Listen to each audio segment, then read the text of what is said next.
తాకట్లో ఉన్న మీ బంగారాన్ని విడిపించి ఆ రోజు ఆన్లైన్ రేటుకి కొంటాం. Sharma gold company. నమస్కారం గురుగారు. ఓం శ్రీ మహాగణాధిపతయే నమః. శ్యామల నవరాత్రులు 30వ తారీఖు నుంచి అండి. ముందు సందేహం ఏంటంటే ఈ నవరాత్రులు అందరూ ఆచరించవచ్చా? ఎవరెవరు అసలు పూజ చేసుకోవాలి? అంటే అన్ని చేసేయటం అనేది కూడా ఇది పద్ధతి కాదు అనేది చాలా మంది ఇలాంటి పెద్దవాళ్ళు చెప్తుంటే నేను విన్నానండి. అదే అడగాలనుకున్నా, అసలు ఎవరు ఆచరించవచ్చు, ఎవరు చేయకూడదు, ఒకవేళ చేయకూడదు అని అంటే ఎందుకో కూడా వివరించండి. తప్పకుండా అమ్మవారి విశిష్టత కూడా. మూలాధారే మహిమ్ని హుతవహనయని మూలమంత్రీ త్రినేత్రీ హారాకేయూరవల్లి అఖిల సుఖకరీ అంబికాయా శివాజా వేదే వేదాంతరూపీ వికట ఘనతటీ వీరతంత్రీ భవానీ సౌరీ సంసారయోని సకల గుణమయీ తేభ్యశ్రీ ఐ నమస్తే. శ్యామలా నవరాత్రులు. ఇప్పుడు నేను మీరు అడిగిన ఈ విషయాల గురించి చెబితే చాలా మందికి నా మీద ఇక్కడి వరకు కోపం వస్తుందమ్మా. ఎందువల్లనంటే అంతర్ముఖ సమారాధ్య బహిర్ముఖ సుదుర్లభ. కొన్ని 10 మందికి తెలిసేలా చేయాలి, కొన్ని అంతర్గతంగా మాత్రమే చేసుకోవాలి. అందులో మీరు మీ అమ్మమ్మ గారిని, మీ నాయనమ్మ గారిని చూశారుగా. మీ అంటే ఆ వయస్సులో, అంటే మీకు 10 ఏళ్ళు 15 ఏళ్ళు ఆ సమయంలో మీరు ఎప్పుడైనా, నేను అడుగుతున్నానని కాదు, శ్యామలా నవరాత్రులు కానీ వారాహి గుప్త నవరాత్రులు కానీ మీరు విన్నారు ఎప్పుడైనా? నిజం చెప్పాలంటే నాకు పోయిన సంవత్సరం కంటే ముందు వరకు కూడా వారాహి నవరాత్రులు ఇలా చేస్తారని కానీ శ్యామలా నవరాత్రులు ఉంటాయని కానీ తెలియదు. అదే చెప్తా. అంటే ఇక్కడ మన పూర్వీకుల్లో ఎప్పుడు మనం వినలా. ఇప్పుడు మాత్రమే మనం ఈ సోషల్ మీడియా అనేటువంటివి బాగా పెరిగిపోయిన తర్వాత ఇటువంటి మనం బయటకు వచ్చినాయి. ఇప్పుడే వారాహి అమ్మవారి గురించి మనం విన్నాం. ఇంతకుముందు ఎప్పుడు కూడా మనకు తెలిసినంత దసరా నవరాత్రులు, అది మాత్రమే మనం అందరం కలిసి చేసుకోవాలమ్మా. ఈ వారాహి నవరాత్రులు కావచ్చు, శ్యామలా నవరాత్రులు కావచ్చు, మా పోటీ వాళ్ళు అంటే పూర్ణ దీక్షాపరులు, పీఠాధిపతులు, లేదంటే కనుక వానప్రస్థం అంటే కుటుంబం అంతయు ఉన్నప్పటికీ కూడా సంసార జీవితానికి దూరంగా ఉంటారు. వానప్రస్థం ఒక రకమైన సన్యాసం చెప్పాలంటే. ఇలా ఇదొకటైతే మనకు వివాహం అయిన తర్వాత గృహస్థాశ్రమం వస్తుంది. గృహస్థాశ్రమంలో కూడా కొన్ని నియమాలు ఉంటాయి. ఆ నియమాలను అనుసరించే నలుగురికి మాత్రమే ఈ నవరాత్రులకు అర్హతమ్మ. మిగతా వాళ్ళు ఎవరికి లేదండి. చూడటానికి కూడా అర్హత లేవు. ఒక మాట చెప్తా, మీరేమనుకోవద్దు. అందరికి అన్నీ కావాలని చెప్పి ఇవి చేస్తున్నాం. అన్ని రకాల దోషాలతో విధ్వంసాలు జరుగుతూనే ఉన్నాయిగా. చేయవలసింది ఎప్పుడైతే మనం చేయకుండా ఆపేస్తామో ప్రమాదం, చెయ్యరాంది ఎప్పుడైతే మనం చేస్తామో దాని ప్రమాదం కూడా మనం అంతే తీసుకోక తప్పదు. కాబట్టి ఇవి అందరూ కూడా చేసేవి కావు. పూర్వకాలంలో షట్కాలం, ఉదయం నుంచి అర్ధరాత్రి వరకు 6 కాలాలు. 6 కాలాలలో కూడా ఇంట్లో వాళ్ళు కర్టెన్ వేసేసుకొని చేసేసుకుంటూ ఉంటారు. నివేదన పెట్టే ముందు కర్టెన్ వేస్తారు కదమ్మా. అవునండి, వేస్తారు. అలానే మీకో నాకో వాళ్ళకో పూజ చేస్తున్నారు నవరాత్రులు, దసరా నవరాత్రులు. అప్పుడు మీ చేత మేము కూర్చోబెట్టి విడిగా చేస్తాం. కానీ ఈ గుప్త నవరాత్రులు కానీ ఇటువంటి వచ్చినప్పుడు రహస్యకృతంగా శక్తిని ఉత్పన్నం చేసేదమ్మా. ఉన్నటువంటి దాన్ని 1000 రెట్లు పెంచేటువంటిది. అది ఎంత పెరిగితే అంత సమిష్టిగా అందుతుంది. అందాలి అని అంటే 100 మంది చేయడానికి వీలేదమ్మా. అక్కడ ఒక మనిషి కూర్చొని తలుపు వేసుకొని, మీకు ఇప్పుడు కాశీ వారాహి వారు తెలుసు కదా, అవన్నీ పొద్దునే మూసేస్తారు చూడకుండా, వెళ్ళలేరు. కాదండి మేము చూపిస్తామని డబ్బులు ఇస్తే డబ్బులు వస్తాయి చూపిస్తే, కానీ వాళ్ళు ఆ పని చేయట్లేదు. ఎందుకని? ఒక నియమం. ఆ నియమాన్ని అనుసరిస్తే దేశం బాగుంటుంది. ఆ నియమాన్ని ఉల్లంఘిస్తే మొత్తం. ఇటువంటి వారాహి నవరాత్రులు, శ్యామలా నవరాత్రులు అనేటువంటిది అందరినీ కూర్చోబెట్టి చేయిస్తే పుణ్యమేమో కానీ పాపం మాత్రం ఖచ్చితంగా లభ్యమవుతుందమ్మా. మీరు ఎలా అయినా అనుకోండి, నన్ను ఎన్నైనా తిట్టుకోండి, దారిలో కనిపిస్తే మీ ఇష్టం వచ్చినట్టు మాట్లాడండి, వద్దు అని చెప్తా. మరి ఏంటమ్మా ఇది దేనికి ఉపయోగిస్తుంది? ప్రతి మనిషికి జీవితంలో వృద్ధి.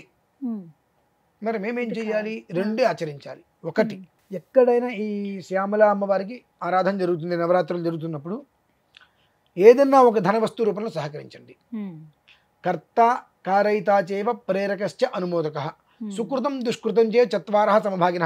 నేను కర్త, నేను ఈ 9 రోజులు నవరాత్రులు చేద్దాం అనుకుంటున్నా అని మీ చెప్పా. కారకులు, దాని ఏముందండి, మా ప్రయత్నాలు మేము చేస్తాము, మీరు ముందుకు నడపండి. ప్రేరకులు, సరేనండి అనుకుంటే సరిపోదు కదా, దానికి డబ్బు చేయాలి అని రూపంలోనూ చెప్పి, వస్తువు రూపంలోనూ కావాలి కదా, అది మనం సమకూరుద్దాం. ఉమ్, ఆమోదకులు ఉమ్, కరెక్టే, ఇది మన గోత్ర పేరు మీద చేసేది కాదు కదా, దైవికంగా భగవంతుడికి అమ్మవారికి మాత్రమే ఆ శక్తిని ఉత్పన్నం చేయడానికి చేసేటువంటిది కాబట్టి మా గోత్రనామాలతో పని లేదు.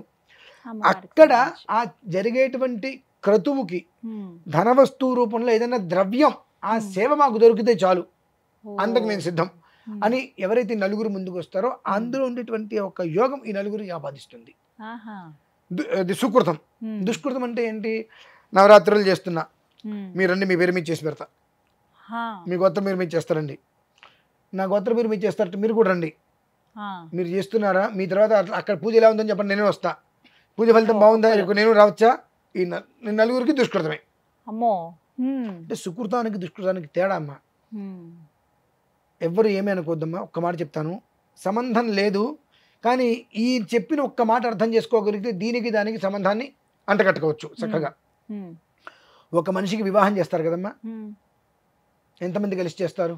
అయ్యగారు ఒకళ్ళు ఉంటారు, ఉమ్, అంటే బంధువర్గంలో అందరూ అనేక ఉంటారు. మంది వచ్చి చాలా మంది వస్తారు. కలిసి వివాహం చేస్తారు.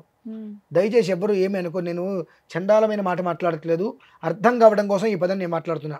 అందరూ కలిసి వివాహం చేస్తారు, తండ్రి మాత్రం వాడు ఒక్కడేగా కావాల్సింది. ఉమ్, ఉమ్, అలానే ఇవన్నీ కూడా ఉమ్, అంటే ఏది ఎలా చేయాలి, ఉమ్, తల్లి నిజం, తండ్రి నమ్మకం అంటారు చూసారా, ఉమ్, అలానే మనం ఏది చెయ్యాలి. ఉమ్, నిజమేంటి? దసరా నవరాత్రులు మాత్రమే మనం అందరం కలిసి చేయాలి. ఉమ్, ఇవన్నీ ఏంటి చేయడానికి అర్హత లేవు మనకు, ఉమ్, కానీ ఇవన్నీ కూడా నేను చేస్తాను అని అంటే అది ఎంతవరకు ధర్మం అనేటువంటిది మనం ఆలోచించుకోవాలమ్మా. తెలుసుకోవాలి. అధర్మాన్ని కూడా తీసుకొచ్చి నేను చేసేస్తాను, నేను చెందేస్తాను అని అంటే ఉమ్, ఆ ఒక్క పాపం అనేది అందరినీ ఇబ్బంది పెట్టేస్తుంది. సర్వకాల సమాయుతంగా ప్రతి మనిషిని కూడా ఇబ్బంది పెట్టక తప్పదు. ఉమ్, ఎందువలన ఇబ్బంది పెడుతుంది? అది సంబంధించింది కాదుగా. ఉమ్, మూలమంత్రం అనేటువంటిది చాలా బీజాక్షరాలు, అది ఎవ్వరికి అర్హత లేవు వినటానికి కూడా. ఉమ్. ఎందువలన అది చాలా ఘనాటఘనంగా ఉంటాయి బీజాక్షరాలు, వినడం కూడా కుదరదండి. పనికిరాదమ్మా. ఆహా. అక్కడ కూర్చున్న తర్వాత ఆ ముద్రలోనే వేసుకుంటూ వస్తాం. ఇప్పుడు అవును. కొన్ని ముద్రలు ఇవి మనం చూడగలిగినవి, మిగిలిన చాలా ముద్రలు ఉంటాయి, ఎవరు చూడటానికి కూడా ఆ ముద్రలకి ఉండదు. అమ్మవారికి నాకు అంటే అమ్మవారి ఎదురుగుండా కూడా నేను కూర్చోకూడదు, ఉమ్, ఆ రూపానికి నేను కూడా సరిపోనమ్మా. అక్కడ శక్తికి అమ్మవారికి కొంచెం ఒక పక్కకి ఉమ్, కూర్చొని అర్చన చేస్తూ ముద్రలు వేస్తూ గంట కొట్టుకుంటూ ప్రతి క్షణం ఒక హారతి ఇచ్చుకుంటూ ఆరాధన చేసుకుంటూ రావాలి 9 రాత్రులు కూడా. ఉమ్. చేసినప్పుడు ఏమవుతుందంటే మీరు ఖచ్చితంగా నేను ఇది నిజమా అబద్ధమా అని 100 మందికి 1000 మందికి నేను నిరూపిస్తాను. అంటే ఈ వాటర్ బాటిల్ ఉంది కదా, ఉమ్, ఈ వాటర్ బాటిల్ నాకు ఇవ్వండి, ఉమ్, దాని మీద మీరు ఒక పేరు రాయండి, మీకు మాత్రమే తెలిసేట్టుగా పేరు రాయండి, ఉమ్, సీలు ఓపెన్ కూడా చేయొద్దు, నాకు ఇవ్వండి, నవరాత్రులు అందరూ తీసుకొచ్చి మీకు ఇస్తాను, దాన్ని ల్యాబ్లో టెస్ట్ చేయండి, ఆశ్చర్యపోతారు. అవునా, ఏం జరుగుతుంది? అంత శక్తి గల వైబ్రేషన్ అందులో కనిపిస్తుంది మీకు. హా. మనకు ఒక మంత్రం చెబుతుంటే మూలాధారే మహిమ్ని హుతవహనజని మూలమంత్రి త్రినేత్రి అంటుంటే ఉమ్, పెదాల నుంచి 7 అంగుళాలు శబ్ద తరంగాలు వస్తాయమ్మా. హా. బయోక్లోబ్ మైక్రోస్కో చిన్న చిన్న వీడియో ఉంటాయి కెమెరాస్, ఉమ్. వాటిల్లో తీస్తే ఆ శబ్ద తరంగాలు మెరుపుల్లా కనిపిస్తాయి మనకు. ఓ. మనకు నార్మల్గా కనిపించవు, ఉమ్, ఆ కొన్ని కెమెరాస్ ఏవో ఉంటాయి కదా, వాటిల్లో ప్రత్యక్షంగా మనిషి చెబుతున్నప్పుడు ఉమ్. శబ్ద తరంగాలు 7 అంగుళాలు వస్తాయమ్మా.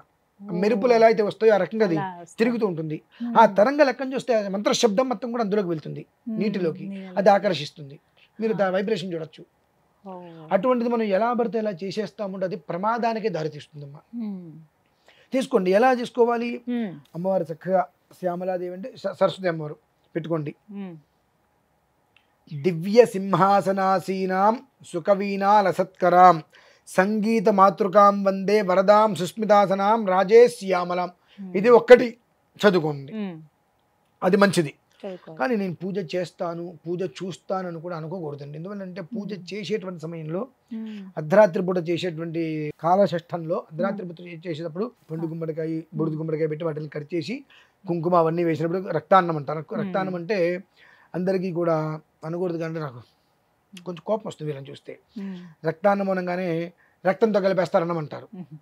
కుంకుమ. లలితా సహస్రంలో రక్తవర్ణ మాంసనిష్ట అన్నప్పుడు రక్తవర్ణం అన్నారు, మాంసనిష్ట అన్నారు, అమ్మవారి రక్తం అడిగింది అంటారు. కుంకుమ పువ్వు ఉమ్. పాలల్లో కలిపితే వచ్చే వర్ణం అండి రక్తవర్ణము అంటే. ఆహా. మాంసనిష్టము అని అంటే కుర్తులుగా తీసుకునేది అల్లప్రసం.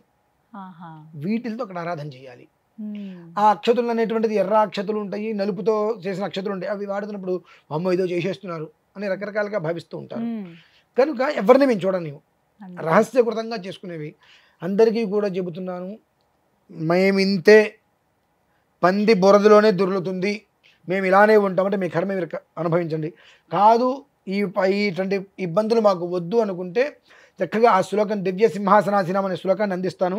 ఆ శ్లోకాన్ని పారాయణ చేసుకుంటూ ఉంటాను మినహాయిస్తే. లేదు మీ పరిసరాల్లో ఎక్కడైనా వారాహి, ఇప్పుడు మన అమ్మవారికి ఇప్పుడు శ్యామలా నవరాత్రులు జరుగుతున్నాయి అంటే ధనవస్తు రూపంలో ఏదైనా సహకరించండి అంతే తప్పితే ఇక నాకు ఇది కావాలి, నాకు అది కావాలి, నా పేరు ఇది, నా గోత్రం ఇది అనేటువంటి దాంట్లో వెళ్ళి ఆ ఒక్క కర్మ ప్రారంధానికి పూనుకోవద్దు. అది మాత్రం ఖచ్చితంగా చెప్తాను. ఈయన ఏదో చెబుతారు అనుకుంటే మంచిది.